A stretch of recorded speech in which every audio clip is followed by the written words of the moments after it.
and welcome back to the Artist Coaching Podcast with me, JoeySuki. And as I'm currently waiting for Jay to join, he's on his way. He's actually texting right now, so he's on his way. He will be in within a couple of minutes.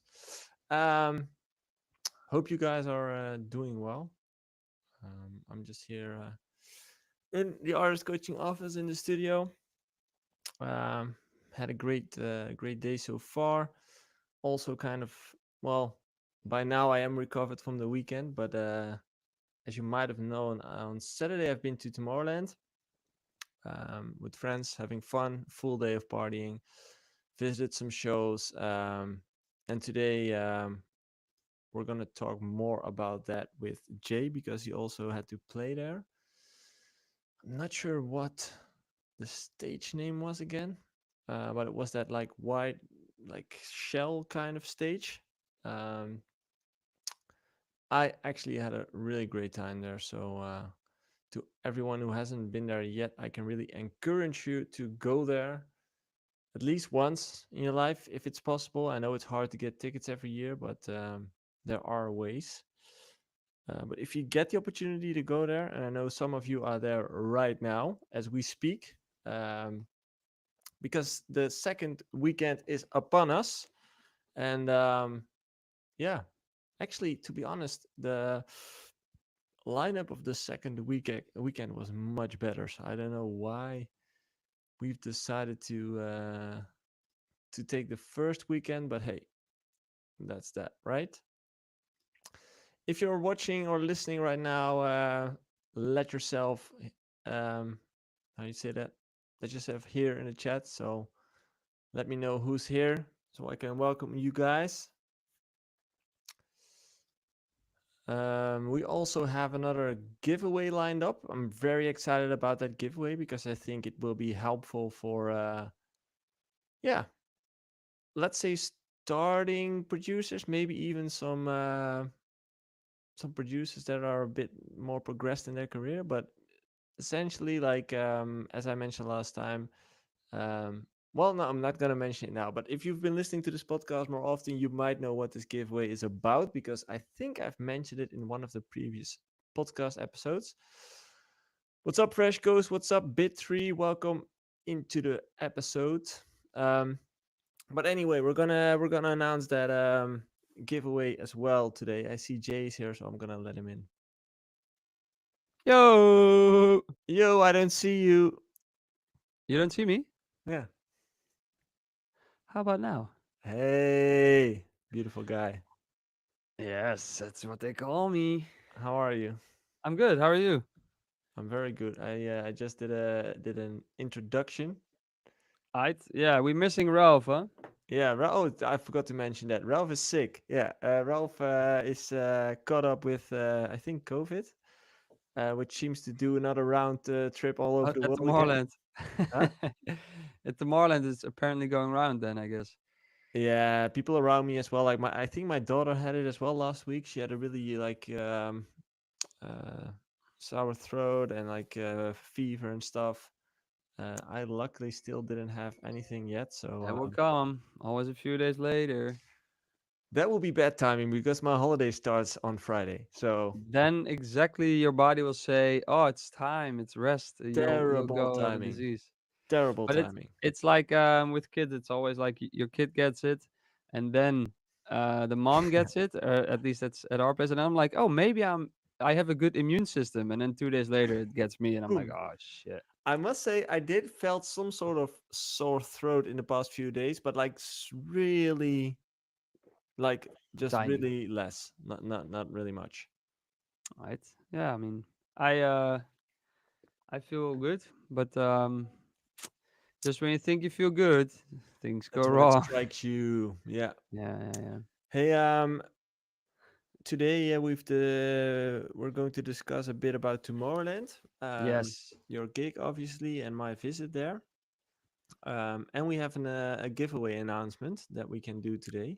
awesome, Um, so it should be all prepared. I'm waiting for one more go, but that's more for the social. So we can already announce it here and at awesome, least man. get the community first, right? So I've Community managed first, I've managed to always. arrange that that most of the prizes will go to the community.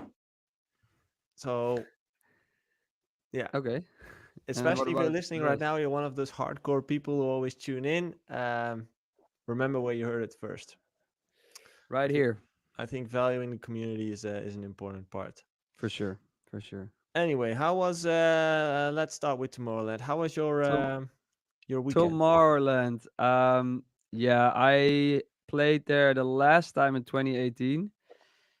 This year I was back last Sunday, the first weekend, and yeah, once again confirmation that for me, Tomorrowland is the number one festival in the world. And what makes it that Every what makes it that every experience? every aspect of it. So as an artist, the way you're treated, the way you're greeted by the staff, the way you're um yeah, welcome, the way they feed you there, all the stage managers, all the staff everywhere at the gates that check your wristband, everywhere that I've seen in the festival, they are so nice and friendly and have patience and actually listen to your questions. And an example is I wasn't scheduled for an interview on the radio, the One World Radio with Adam K. But he came up to me and he said, "Hey man, if you have time after your set, just come by and we'll see if we can fit you in," which was really awesome. But then we were trying to find the studio for the One World Radio because there's one place where it's like the media center, and then there's One World Radio studio. So we were there in the media center, and even the staff there was like super friendly about like, oh, they really then take the time, and they don't care if you're the big headliner or one of the smaller artists. They just everybody's equal there, and Mm, that's on the first hand. And on the second hand, the crowd there is, yeah, like next level. It's like they're so grateful to be there. They're so grateful to be at Tomorrowland, um, because it's really hard to get tickets, and it's a beautiful festival. Every stage is beautiful. All the design everywhere, the sound system everywhere is very good. And then all those people are together from all around the world, and they're so grateful. It's like you look at the crowd, you see everybody smiling, everybody's actually listening to the music, and it does feel as a DJ you're not per se, oh, I'm the big DJ here who's doing it all. No, it's like we're all doing it together. yeah. um and I played the Planaxis stage, which in my opinion is it looks like a Mini mini main main. stage. Yeah, mini main stage, especially with like the Yeah, hills and stuff. because Yeah. it's like also on a little hill and it's on the water, Yeah. and then it's like a little hill, so you see all the crowd standing there, which was really cool. Yeah, and man, this is unforgettable, and it's for me, it's like one of those things I've played the first time in Tomorrowland 10 years ago, and to still be able to play there and to to draw in a crowd because it was like super full, and there's so much to see there, and yeah, to have those people at my set is yeah means a lot to me. Um, so yeah, that's my Tomorrowland experience, and I think why it's Yeah. the best festival out there.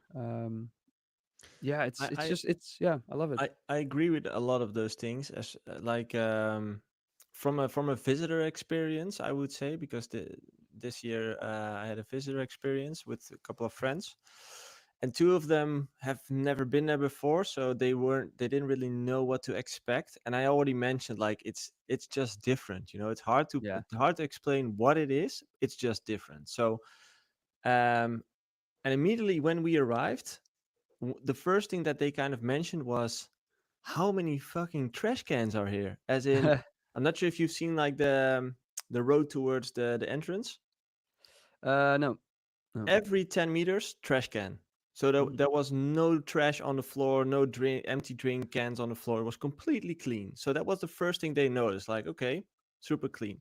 yeah. Second thing, towards the entrance, no lines. Like, no lines.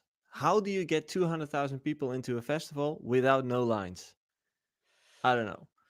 It's So impressive. that was the second thing. The third thing that we've noticed as well, which you've mentioned, is the warm welcoming from the staff.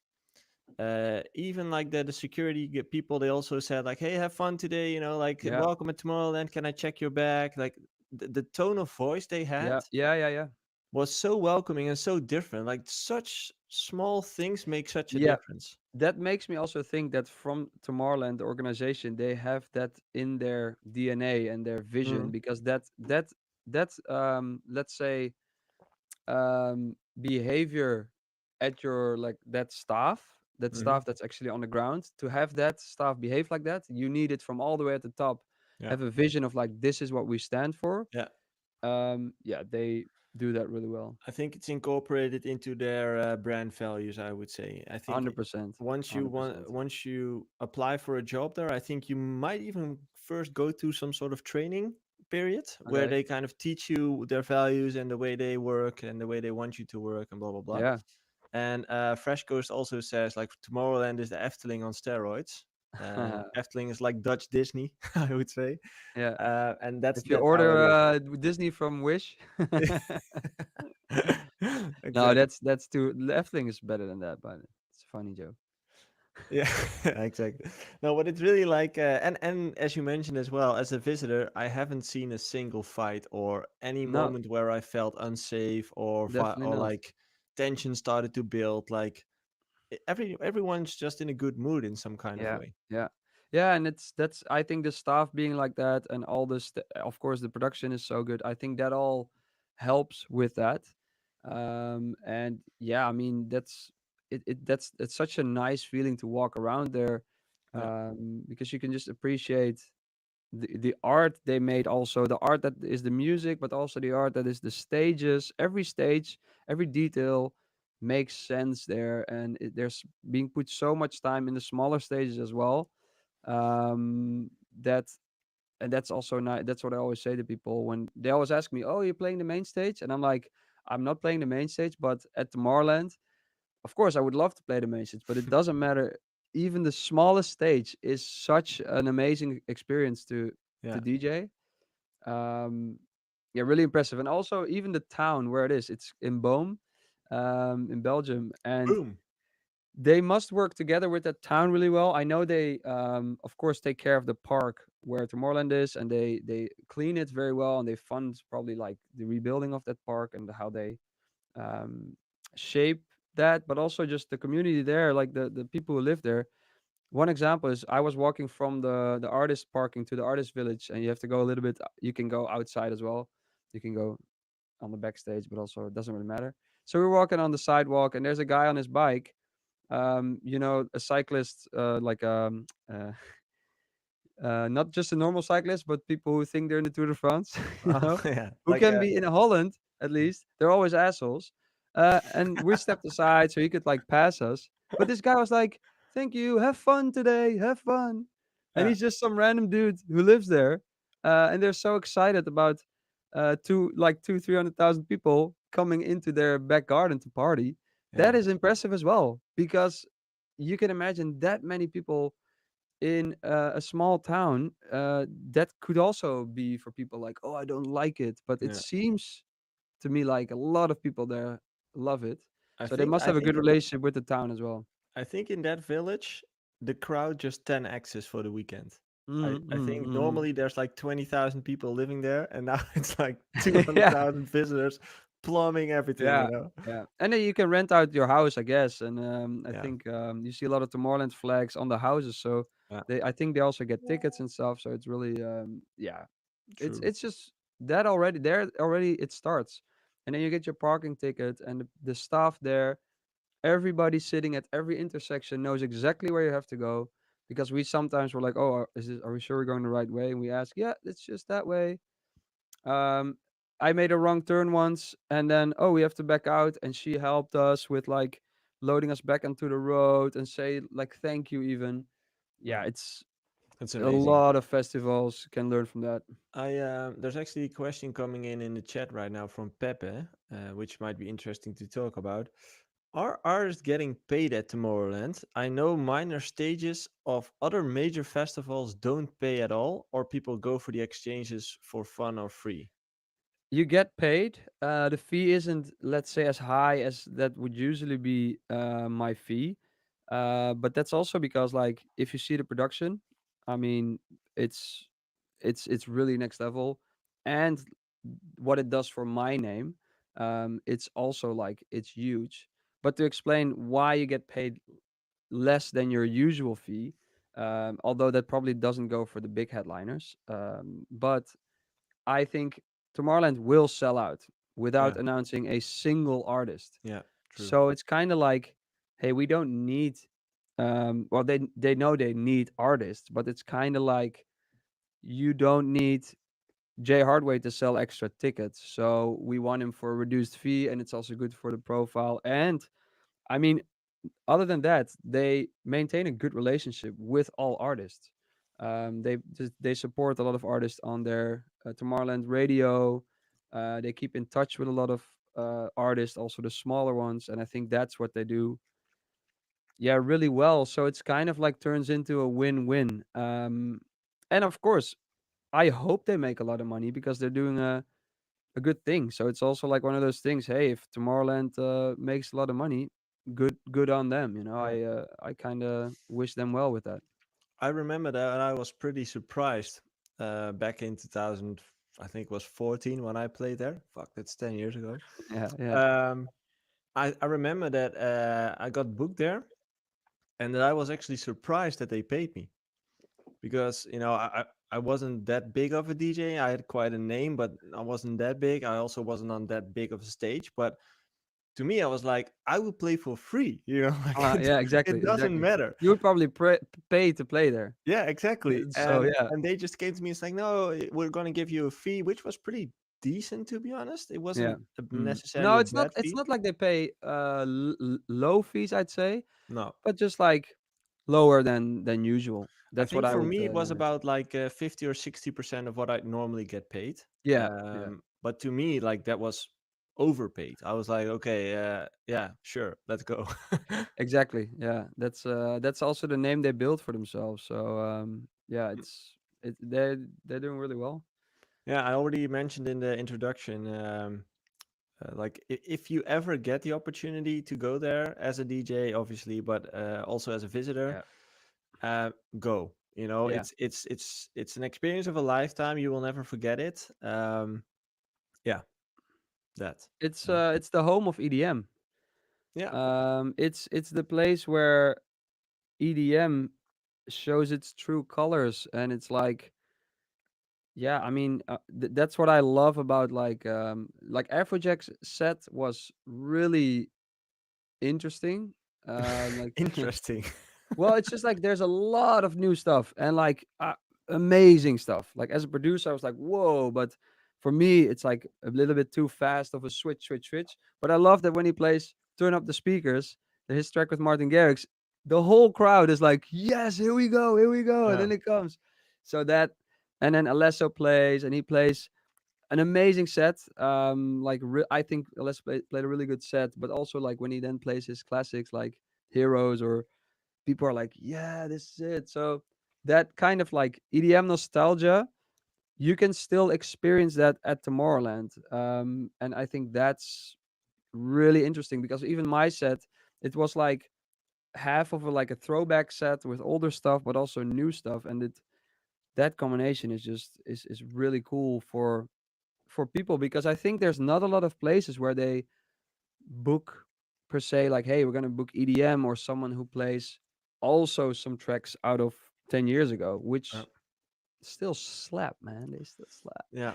I actually, I think I went on the wrong day, man. At least for me, Oh yeah, I went on a Saturday, and last year when I went, on the main stage, Alesso was the last DJ, yeah, which was amazing. Like the emotional vibe with it, like the classics, almost got me crying there. yeah. Um, this year it was Timmy Trumpet closing off. To me, that's just not my thing, man. Like No, it went hard, like uh, yeah, hardcore, yeah, and I don't know, like it's just not for me. I also went to Angelo and Ingrosso at like the other stage, library the maybe. no the tent with the big LED screen, Oh yeah, yeah, yeah. Freedom Stage, and that was my vibe. Like that Okay, set was amazing, but it yeah, also included several like classics from them, remixed, revised, whatever Yeah. you want to call Mhm. it. But the set was amazing. The visuals was amazing. That was my thing. Um, I also had Anima on the main stage, which was an okay set, I would say. Yeah. But the visuals, like that act is also about the visuals, right? So Yeah. Yeah. 100%. on the main stage, that puppet came on once with that song of them, like the famous one, but it just didn't. I don't know. It didn't hit. No. If I would do the programming, I would have definitely put them into the tent because that's where Yeah. the Yeah. show would have The come visuals. to its right much better than on the main stage. Yeah. Um, so yeah, I did had a good time, but honestly, the main stage to me was better last year. Okay. But yeah, anyway, I Well, party I and think I also think like the hard there's like EDM went harder and harder, and then there was this intersection of like, okay, now you can go really hard or you back down a bit, and I think a lot of guys went really hard, yeah, and that's also not really for me, and that's an example of like as a DJ, like before me played bingo players, and he was also playing. It was kind of like a throwback stage, so we were also playing like old EDM, and the last track he played was um chop. no, like the classic progressive Mm. house, like yeah, lose something, lose. Lose my mind. I think so.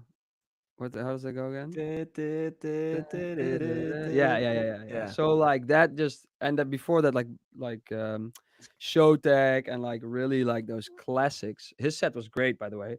But then it's like goes as hard as you almost can go with classic EDM. So I can do two yeah, things. I can go harder, crank up the BPM, or I can like, hey, let people ease back into it, and then build up again from where I want to go. And that's what I did, and I think that worked really well.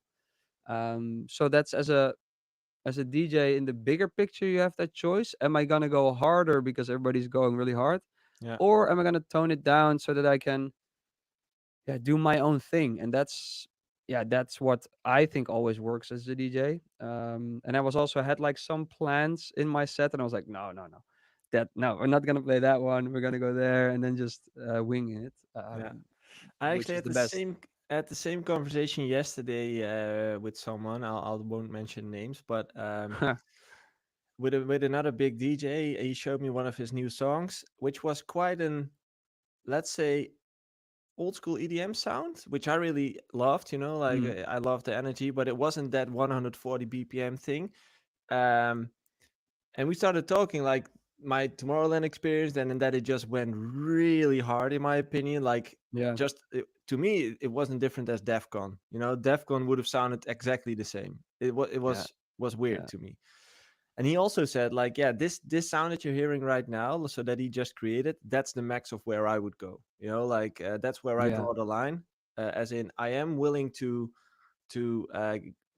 jump on the trend, you could say, yeah, but I have a line where I just say like, no, that's as far as I will go.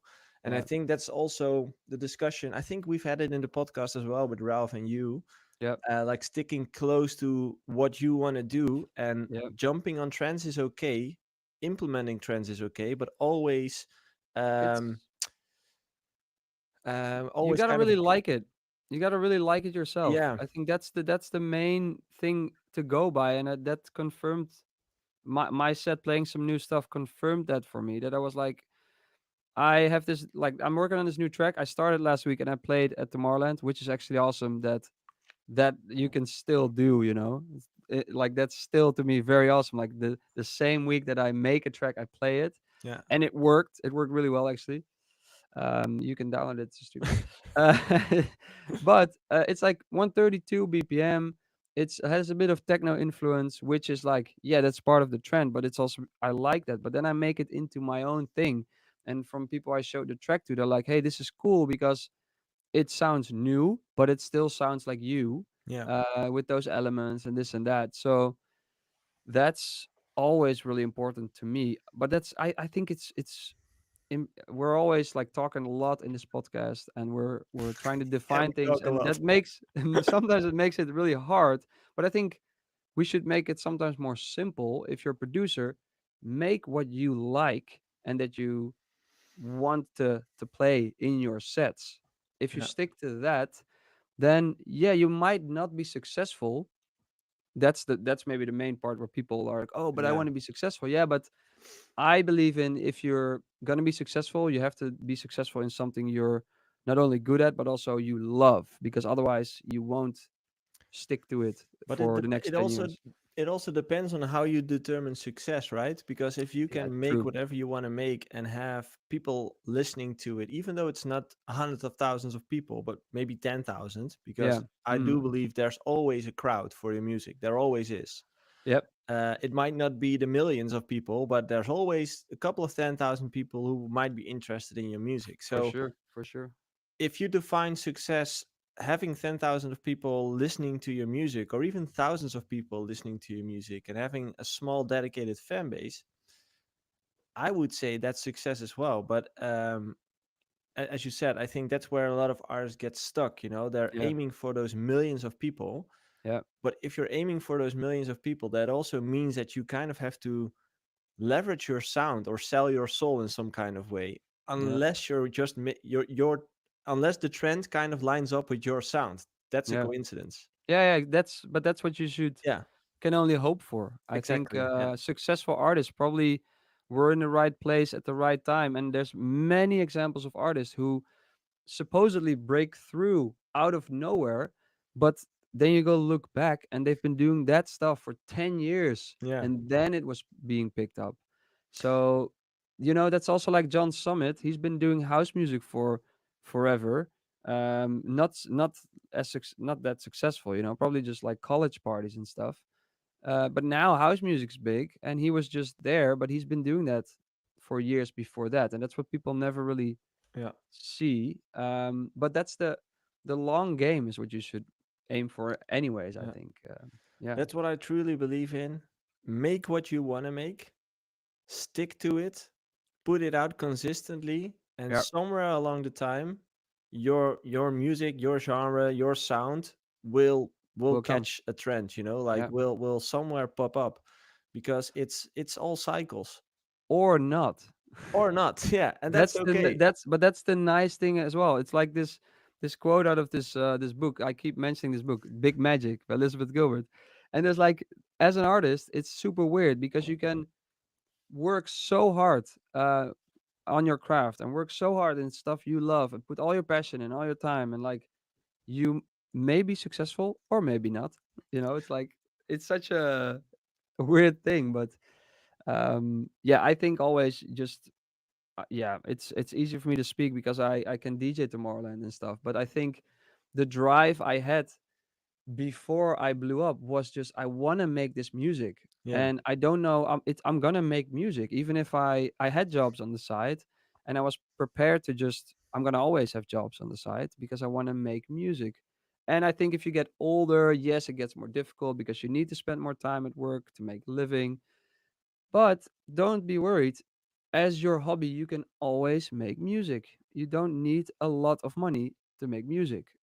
So yeah, okay, no, that's what you should. I think you should always go for that. But that's also me speaking as a producer, basically a producer who became DJ. Um, and yeah, there's also, of course, if you're a DJ, this is actually a cool story about Fish 56 Octagon, or something like that. On he's like huge on TikTok and stuff, okay. but he's like explaining old records and finding old records, or they call him the human Shazam, because he's like he has people that DM him like, "Hey, what's this song?" Beep, beep, beep, beep, beep, beep. And then he's like laughing, but he finds the song. So stuff like that. But what you can see in him is the true passion Yeah, for all that music and all those records. And he's not about like, I want to be famous. He wants to be like in touch with people who love that music. yeah, And I think I saw a reel where he quit his job because he now gets booked and he has bookings. mm, But it's so cool to see because it's like true passion. yeah. Um, and yeah, that's always, to me, that is what I think It's will always draw a crowd. True it's passion. always a combination of two things. It starts with authenticity. Yeah, So do what you want to do, stick with that, combine that with consistency, Yeah, yeah, and that's it. That's all you have to do, yeah. and it sounds so incredibly stupid easy, but that's all that's it. The thing is, if someone's passionate about something, that's just interesting. That person is interesting. If you Because talk it's to me because it's about because music it's production, authentic. yeah, exactly, yeah. And it's like you see someone live up. Hey, this is my passion. Even if someone Yeah. is into gardening, if you talk to them, it will be very interesting because it's their true passion, Yeah. and that's what always I think draws people to artists. If you can see like, hey, this is their true passion.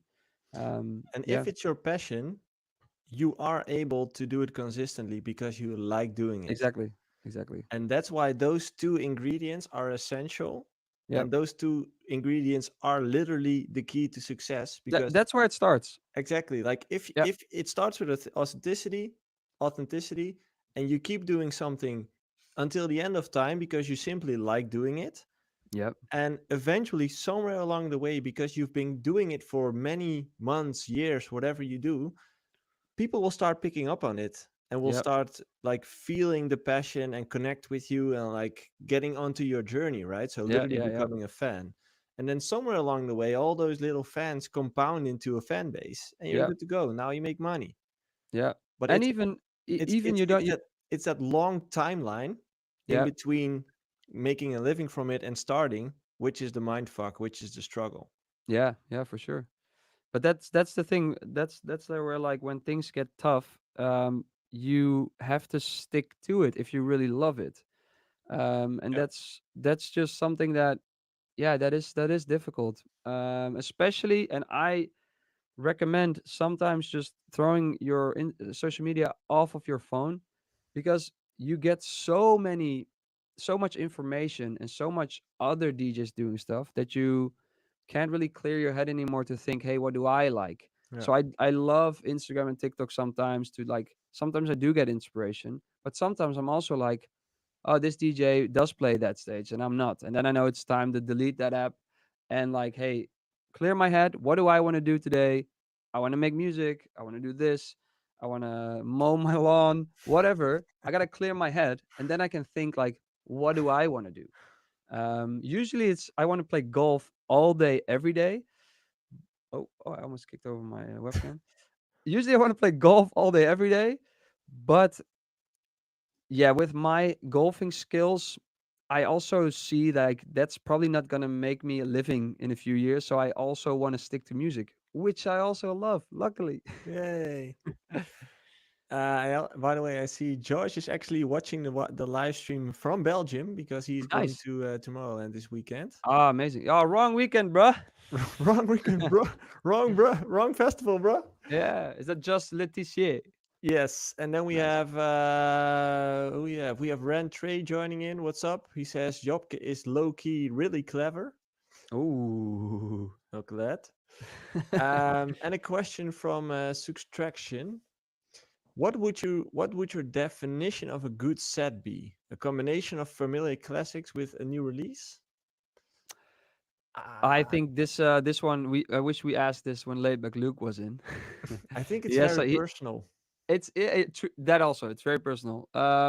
I think there's a quote from Laidback Luke, and he always says it's not about the hits you play, it's about what you play between the hits, because anybody can play the hits and get a crowd going, but then what you do in between and how you capture those little moments of like, hey, what's this? That But yeah, I think what Afrojack did on the main stage takes guts. It's like new stuff, new styles. It's you're not sure if it's gonna work, and that's a good set, I think. Yeah. Um, Alesso has a set where you feel like it's a story, and it keeps you in the set. It keeps rolling. That to me is a good set. But I think you just said it as well. It's super personal from an artist, from a crowd perspective. What is a good set? Because music's also linked to memories and stuff. So it's like, Yeah, some people prefer to hear new songs, like DJs, for example. If I go to a DJ, I prefer to hear new stuff yeah, yeah, same. because I'm like a passionate music lover, I would say. Mm. But let's call them randos who are in the crowd. Random. Randos, as Elon Musk says. Normal people. Normies, randos. Normies. Those people, they mostly prefer the hits, and that's okay. But that's why I say it's personal, because everyone's there with a different reason. Yeah. But in my opinion, a good set would be a story, so building up, like not Yeah. like a straight line, but dynamics in your set, but also like building towards something. Yeah. Yeah. Yeah. Yeah. Um, yeah, that's what I personally prefer. But as I said, might be personal. Yeah. I think it was always very personal. But I don't know what I was gonna say. I just You want to say, like, the first track I just realized from Alesso, I saw he played a new track with Sick Individuals. And sick. I really oh, this was I was gonna say, I really like that track. And then I was in the studio yesterday with Kwame, who's a DJ as well, and we were making other genre music for my Alias project, to be more informed about that soon. But and I said, like, look at this track, and I'm like, yeah, yeah, yeah, and he's like, I don't really feel it, man. I don't really feel it. And then I'm also like, yeah, that's also possible. He would just be like, yeah, and I'm there like, whoa, whoa, Yeah, this is crazy. And then I'm like, maybe it's because I'm a producer and I hear how they did it, or it's because I was at his Tomorrowland set when he played it. That also impacts you in a different way. So I guess, yeah. yeah, You know what's becoming more clear to me now that I can look you at want to be a music. DJ again, don't you? Yeah, now that I can look at Yes. music from a different perspective, I would say, like really zoomed out. What I Yeah, really notice, and I just thought about it when we talked about bingo players, that chop record of them, like yeah, that's also one of those songs. It's that being different, like making different sounding music, that's the whole key. yeah. It's the tracks that stand out, like levels, like you remember Knas from Steven Jello, like Yeah, yeah, different synths, different yeah, sounds. yeah, That's what makes you stand out, and you can still work in some sort of genre. So Knas might be electro house, EDM, whatever you want to call it. So it is within a genre, but it has this own distinctive kind of sound. yeah. Same with Chop. It was really kind of revolutionizing back then. Different vibe, different cutting of the vocals and stuff. Um, and I think that that's the thing that makes being an artist so interesting, is that you stand out from the crowd. you're Yeah. you're doing things different than other people might do it. Yeah. You're thinking outside of the box, and that also takes courage, Yeah, because that's what I mean with Afrojack's yeah, set. It's yeah, like that takes a lot of courage, and you can only respect him for that, you know? exactly, because what most people do, the 99% of the people, is living inside of the comfort zone, right? Living inside of the Yeah. box, being Yeah. safe, I would say. What the best artists out there do, the 1%, is thinking outside of that box, Yeah. trying out new things, using different synths, cutting up vocals in a different way, like combining genres, maybe even. Yeah. It's thinking outside of the box. That's where the magic happens, in my opinion. But that's just something that becomes It's much clearer to me now that I get older and I it's try to become a DJ again. it's also, yeah, but it's also because it's scary. Yeah, it is I scary. even at Tomorrowland, and I'm always nervous. Well, not for every gig, but like the gigs that really matter or that are like yeah, special, like Tomorrowland. So I'm nervous, and I get that kind of like imposter syndrome, Hmm. like where I'm like, oh, I don't even I've been DJing professionally for 10 years, and still I'm like, what if it now all comes tumbling down and Yeah. people are like, "You're not a real DJ," and everybody's like pointing at me at the stage like, "Ha ha ha Boo. ha ha. He made an error." I don't even know what can go so wrong that would cause that. Exactly. But like that's that fear that could make you revert to, "Oh, I know at least that this works," you know? Mhm. So like this track that even in your set while you're playing, like, oh, that new one. Ooh, I'm not sure if it's gonna work now. There's gonna be times, and this is all especially for producer DJs, where like I'm gonna play it now, and like I don't know how it's gonna go. I can lose the crowd, which is like what you don't want to do, but Yeah. you have to. And then if it works, it's amazing. If it doesn't, it also doesn't matter that much because you Yeah. mix it out to the next track. So But I think that you're putting yourself on the spot, and yeah, I mean, like if I see Afrojack, I don't know if he gets nervous, but he doesn't look it, and that's also a skill. Like he's just like, I and he think it knows what re- he's doing. I But think it does he get nervous? requires I don't know. I think it requires a certain amount of self-secureness, right? Like you should be really fine with yourself, and Yeah. Uh huh. that's something you build over time because he's Yeah. been in the industry for many years. He's had a lot of shit probably because of the stuff he did or didn't do or whatever. Yeah. The internet will probably has their opinion. So having a certain amount of self-secureness is what you need in order to say, you know what, I don't care what all of you out there think. Yeah. This is what I like. Exactly. And making that decision and saying like it's pretty egoistic in some kind of way, Yeah. like Yeah. Yeah. saying this Huh. is what I like. I don't know, I don't care what you guys think. But in some kind of way, that is the mindset that you should have as an Yeah. artist, because Yeah. you really shouldn't care about what those people think. Well, it's kind of like, I guess that's not entirely true. I think as a DJ, you should definitely care what your crowd thinks. I've Yeah. heard DJs after a set say that crowd was terrible, and I'm like, that's just never the case. It's never, you can never blame the crowd for It's probably your you. set not working.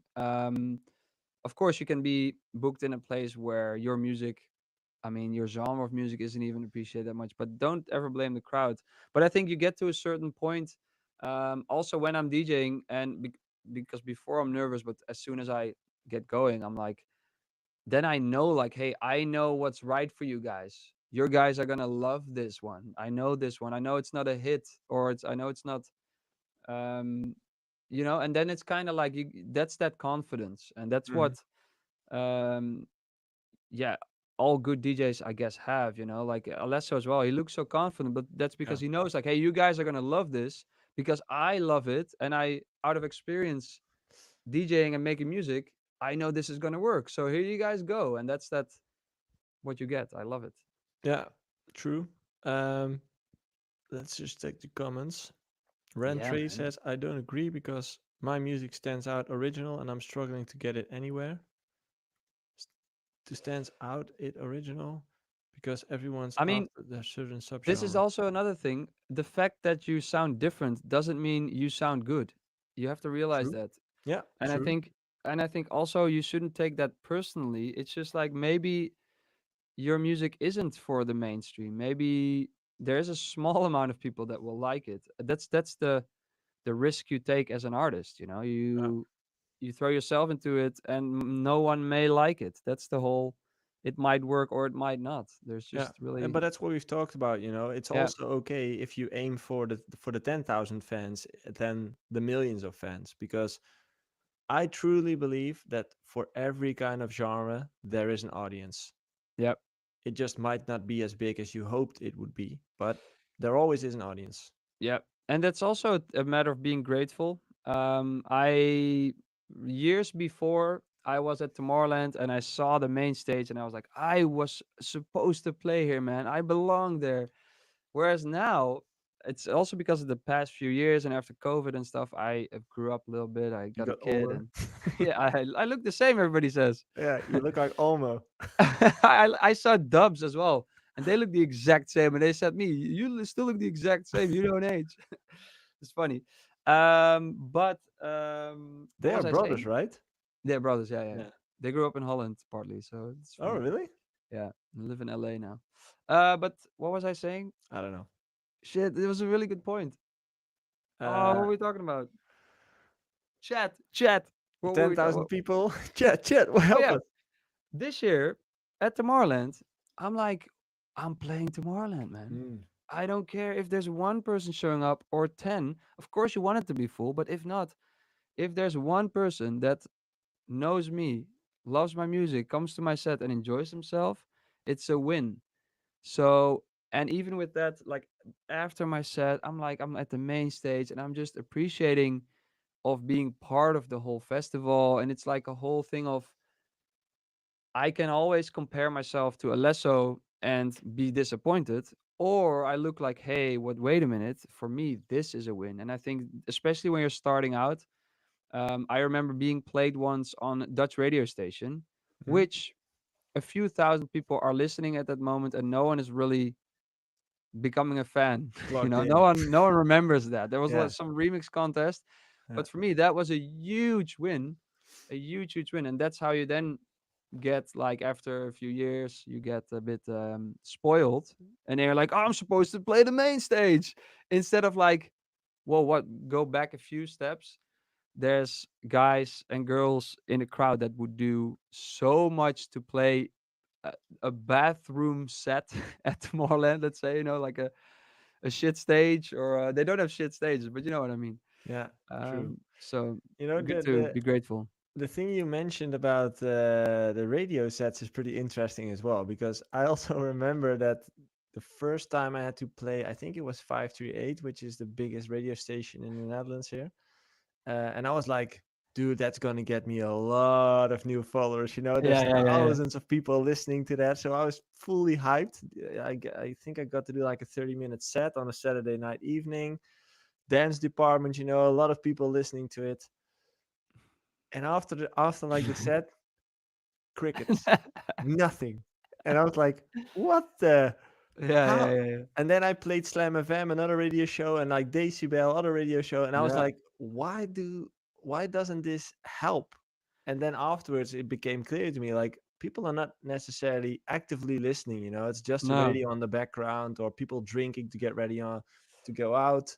Or also that for sure, but also there are not many people that are listening to a set and then opening Twitter and going like, oh, I'm gonna tweet this guy or follow this guy. Yeah, No, a lot of people will still think, who was that? JoeySuki? Oh yeah, that was cool, and then yeah. drive on their way to work. Or It's more about like building awareness, you could say. It's not really yeah, something more than that. yeah, exactly. One question that comes in, I haven't seen it, but have you seen Hardwell's throwback set? No, I have not No, me neither. seen it. Okay, because Let Gabe me is check that. asking, do you think DJs looked at that and how impactful it was on social media? Maybe I should play more throwbacks during my set. I think that goes back to what we've been talking about, Yeah, right? It's yeah, if it's something that fits you and if it's something you think is cool to do, yeah, then definitely, sure, throwbacks will always work. yeah. But if you're like a drum and bass underground DJ, I wouldn't think that necessarily might be the best It's just idea. all about the context. I think that's DJing as well. The Mm. context of where you're playing, at what time, what stage. That's just very important. I mean, I played Martin Garrix's Animals at Tomorrowland because I was like, they're gonna lose their shit, which they did. But it's like, Animals is such a classic Yeah. track. And Another Martin Garrix example of wasn't playing sounding Tomorrowland different. this year.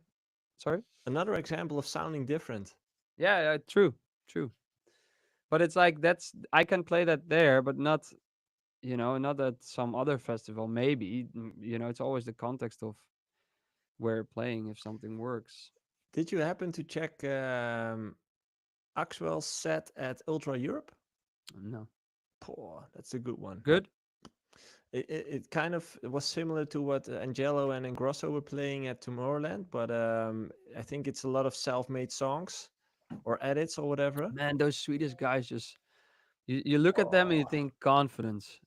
The confident. way they stand there, that also, that like, that makes it look so cool. Like, Poor it's no nerves, nothing, just like a cool, like, Viking look. Like, Viking look, yeah. yeah, it's awesome, man. Like, But that's also also, but you have to realize that's part of why that is so cool.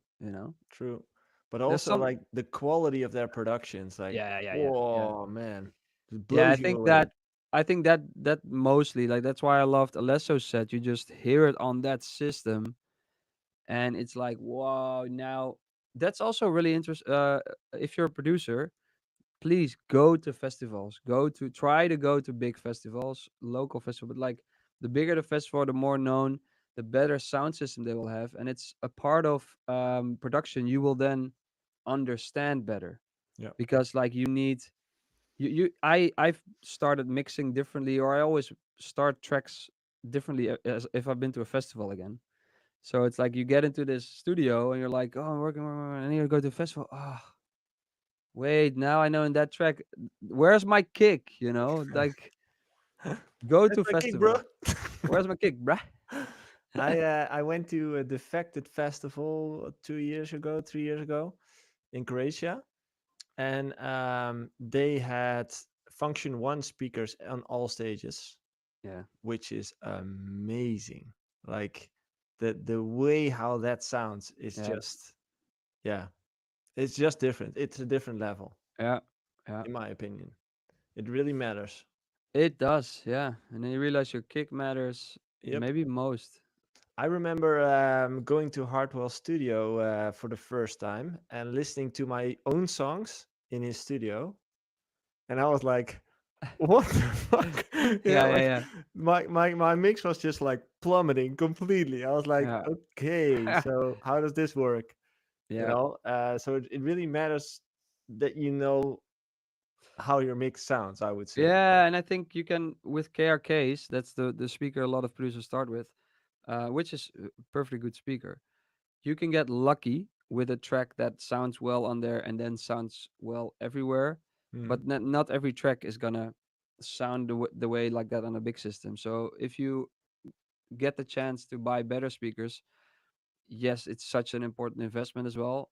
Because I remember I had those KRKs, and then I went to the studio with Rolf Vero, who isn't DJing anymore. Yeah, he stopped, right? He's Yeah, crypto boy now. Crypto Boy, Yeah. and he had like Adams speakers, and I Mm. just immediately from when we started working, like, man, I mixed everything differently. I'm like, oh, this Hyatt, and then that's a bit of a better speaker, and now I've way better speakers now, which cost a fortune. But man, I make something and it sounds good, and I played at Tomorrowland and it sounds good. So Which ones do you have? the Genelec, The eight the the, the square something ones, something something. not the Yeah, the X. newest one. What Genelec? I always forget because they should like make it easier names. Maybe it's the 8341 AP. Genelec Yeah, 8 that's 8341 AP. I think it's that one. 3 4. Yeah, they cost like per piece like 2,700 euros. So you get Woo! two, it's like 5,000 euros. So I Oh, mean, these ones, yeah. I know that's these just a ones. lot of money. Okay. But I mean, if you make your living with making music, it's really an important investment. Yeah, But you can do really well on shitty speakers. It's just you gotta somehow find a way to test it on better speakers or true. yeah. Fresh Coast also mentions that he said, I once heard people have to hear or see a name 5 times before they remember. But makes sense. People don't really remember the occasional thing; they remember the repetition. That's Hmm. that's actually a really good tip to take it with you. I once got told that, uh, yeah, in Dutch it's called reclame, commercials. Comes from the Latin word, Reclaim. yeah, reclaim. Comes from the Latin word reclame, which means repetition. Yeah. And if you go on like the main road here, the main highway in the Netherlands, the first McDonald's sign you'll see doesn't really interest you or you don't even notice it. The second you might miss, the third you might be triggered, the fourth you start thinking about food, and the fifth time you walk in and actually order the hamburger. So it's really the repetition that you need to think of in order and to get into and people's the mind. hunger that just gets worse and worse down the road. Exactly, exactly. But again, if um, you're hungry, you need to know where to go, right? And but then yeah, McDonald's should be on top. but I think in marketing that's interesting because it's like some products we didn't have 10 years ago. You could know like, oh, did you see that? Like I don't think we had a lot of Oreos at some point, and then they introduced Oreos, and then that was everywhere. You could see them everywhere. Pringles, I think they did big campaigns Hmm. when they just got to Holland, and I don't know how long that's been, but I just remember it as well, Long. seeing so many ads. Yeah. Um, but that's funny because that's like just how they are. Okay, we have a good product, and now we're gonna just bombard everyone. So we're gonna take a prime spot in the aisle between all the other Yeah. chips, We're and gonna build awareness. Yeah. yeah, and that's sometimes funny because with artists and DJs, I think some managers and agents especially think that that's how you can um make a DJ like big as well, but I think it's way more complex because it's just way more things to a famous artist. You know, there's so many Sure. things people connect to an artist. Yeah, well, Um, I think it starts with good music and with good socials, like yeah, having a strong brand. But once you've got that, you need to yeah, make but sure that that's then the question is what is good socials because you want to portray what you are authentic, into your content. yeah, You know, authentic socials, yeah, just show people who you are and what you but do. that's very difficult. It That's is, yeah, very it is. difficult. Yeah, There's artists, and I won't name them, but I don't like who they are on social media, and I know them personally, and I love them. You know, they're so yeah, there's just it's worlds apart, and I think that's a shame because I know the real guy, and he's like way more confident, way more funny. That's so hard to yeah, show. true. But I guess that's also like there's not one way that works, which makes it also like a relief because then you know as an artist there's you can experiment. So it's You very should do it interesting. all. You know, you should Yeah. release music. You should get in playlists. You should do bootlegs. Experiment also with what your content is. Like, Yeah, hey, and on do the other something hand as no well, one had done before. Go fishing, go fishing and film it. It might be yeah. funny. And on the other hand as well, like there's radio shows and stuff that all adds up into the awareness thing. So every time someone hears your name somewhere or sees your name or hears your Yeah. music somewhere, it's a reminder of something, you know. Yeah. Yeah. So be at as many places as you can Yeah. imaginably thinking. Yeah. Yeah. Yeah. Hey, we're gonna close off, but Yeah, not. nice. We made it a full hour without Ralph. We Yeah, don't we don't need him. we actually went deep, Yeah, deeper. but I'm very looking forward to speak to him because I saw him at Tomorrowland, and I know they played the main stage next weekend. Yeah. So I think that's gonna be a very interesting podcast next week. Yeah, the Yeah. problem is I'm on a holiday next week, so I should figure out how I'm going to do that. If I'm either going to try to do it live from there. Um, Where is it? Vietnam? Because that doesn't work oh no, always next that week well. it's possible because I'm still in the Netherlands, but the week after I will be gone. Okay. Well, But Ralph just needs to be there. maybe you Hey, there guys wasn't can many do one. questions in the Discord, were there? No, they all went. Yeah, there was one in the Discord, but they all went into the live stream. The live stream was pretty Ah, on okay. fire this time, so that's nice. Nice. Anyway, we're not gonna end this stream before we're gonna talk about the giveaway that we've mentioned Giveaway. because we have teamed up with ImageLine to give away Hey. 3 licenses of the FL Studio signature bundle. So if you still run that cracked code of FL Studio, we see you. This is your opportunity to get a license for life, actually, so you can keep using it. One lucky winner will be selected on Instagram, and 2 will be selected in the Discord server because we value our community so much.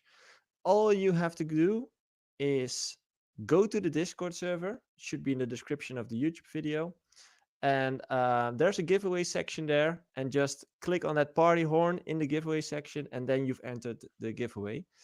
The winners will be announced on the 7th of August. So if you want to join them and get the opportunity to win the FL Studio signature bundle, go to the Discord and enter the giveaway right there, and maybe you guys will win. There will be 2 winners in there. So best of luck, Yes. And we have everyone. a lifetime of free updates, which is just Yeah, amazing. yeah, exactly. It seems to be like a lifetime license that they get that they have. So Yeah. good stuff. Fruity Loops, man. Amazing. Um, anything else? Probably not. No. Spotify. Yeah, Spotify. Yeah, Let's talk to that next week. yeah, That exactly. Spotify made a profit. Yeah, I'll Yeah, it's postpone that to the next one. yeah. We will be back next week, hopefully with Ralph, so we can talk about their main stage appearance as well. And that's it. Thanks for listening, everyone. Thanks for watching. Thanks for sending your questions, and see you next week. Bye. Play. Why is it not playing?